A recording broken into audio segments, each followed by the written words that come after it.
মেয়ে রাত্রি তার বন্ধু ফোন করলো যে রাত্রি 9:30 10টা অবধি ফোন করলো যে তোমার মেয়েকে রেপ করা হয়েছে আর তোমরা যত জলদি পারো চলে এসো। এদিকে থেকে এলাম 6টা অবধি এখানে পৌঁছে গেলাম, 5:30টার মধ্যে পৌঁছে গেলাম।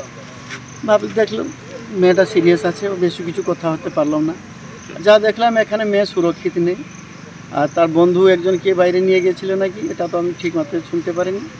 আর একজন রেপ করেছে, তার মোবাইলও ছড়ে নিয়ে গেছে।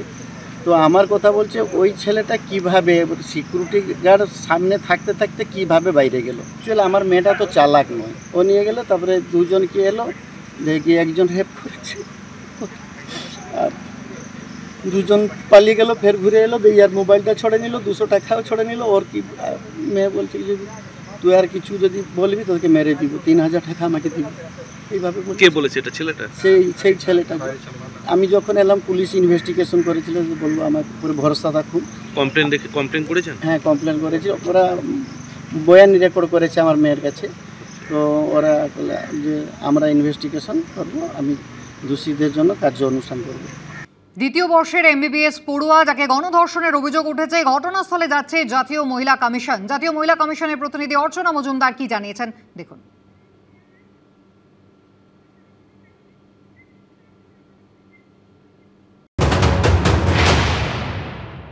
যে ঘটনা সামনে আসছে, পরপর সেই আরজিকরের রেপ মার্ডারের পর থেকে law college, Murshidabad medical college, Panskura হাসপাতাল, প্রত্যেকটা জায়গায় ডাক্তারি পড়ুয়া ছাত্রীরা এবং তার সাথে সাথে অন্যান্য স্টুডেন্টদের যেভাবে শারীরিক নির্যাতন, ধর্ষণ এবং তাদের উপরে যৌন নির্যাতন চলছে, এগুলোর কোনো কমাতে দুরস্থ, ক্রমবর্ধমান। এবং প্রশাসনের বা পুলিশের তরফ থেকে যে চট করে দোষীকে ধরে তার শাস্তি দিয়ে দেওয়া আমরা চোখে দেখতে পাচ্ছি না।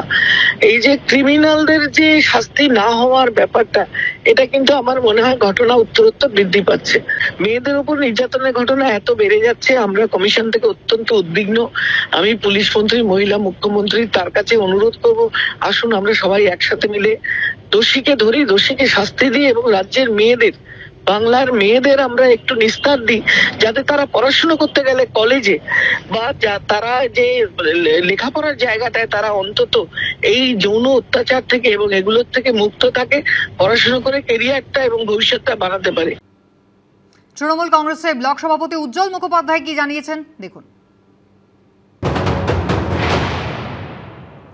পুলিশের তদন্ত শুরু হয়ে গেছে এবং আমি আপনাদেরকে বলতে পারি এইরকম একটা ঘটনা নিতান্তই দুর্ভাগ্যজনক এবং নিন্দনীয়। আমরা কখনোই চাই না যে পশ্চিমবাংলায় কোনো এরকম একটা মহিলাদের উপরে এরকম কোনো ঘটনা ঘটে।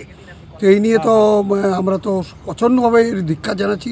যদি কেউ করে থাকে সেই দোষীকে অতি সত্বর ধরা উচিত এবং তার জন্য পুলিশ প্রশাসনকেও আমরাও অনুরোধ করব এবং যত শীঘ্র তাকে ধরে উপযুক্ত শাস্তি যেন দেওয়া হয়, কারণ এই ধরনের জিনিস বাংলায় কাম্য নয়। দ্বিতীয় বর্ষের ডাক্তারি পড়ুয়াকে গণধর্ষণের অভিযোগ, রিপোর্ট তলব করেছেন স্বাস্থ্য শিক্ষা অধিকর্তা। বেসরকারি মেডিকেল কলেজের কাছ থেকে রিপোর্ট চেয়েছেন স্বাস্থ্য শিক্ষা অধিকর্তা ইন্দ্রজিৎ সাহা। পুলিশি তদন্তের ওপর নজর রাখা হচ্ছে বলে স্বাস্থ্য ভবন সূত্রে খবর। বেসরকারি মেডিকেল কলেজ কর্তৃপক্ষকেও দ্রুত রিপোর্ট দিতে বলেছে স্বাস্থ্য ভবন।